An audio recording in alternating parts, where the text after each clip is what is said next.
So ఇక్కడ హౌసే కొనొచ్చా are land మీద investment కూడా ఒక గుడ్ ఆప్షన్ అని? మనకి 1.4 billion people and land is very less. Agriculture land, industrial land, residential land.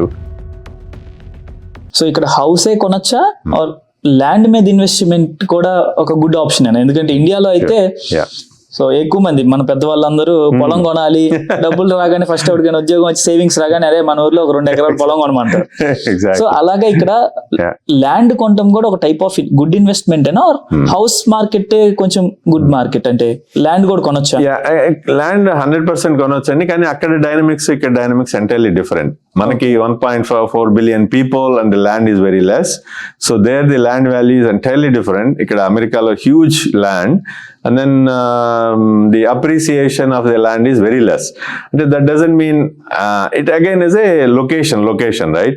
మీరు రైట్ కమర్షియల్ రేపు ఇవాళ ఎస్టిమేట్ చేసి ఎక్కడైనా ఒక మంచి జంక్షన్ దగ్గర అక్కడ ఫ్యూచర్ లో కమర్షియల్ రాబోతుంది అని చెప్పి ఇప్పుడు ఇవాళ ల్యాండ్ కొన్నారనుకోండి, ఇక్కడ కూడా అప్రిషియేట్ కావచ్చు. కానీ మనకి ఇండియా టైప్ లో ఇక్కడ ప్రతి చోట అప్రిసియేషన్ ఏమి ఉండదు. So land is also an investment, but generally very less people seems to be unless they say biggest land owners are some Microsoft owners and all these people.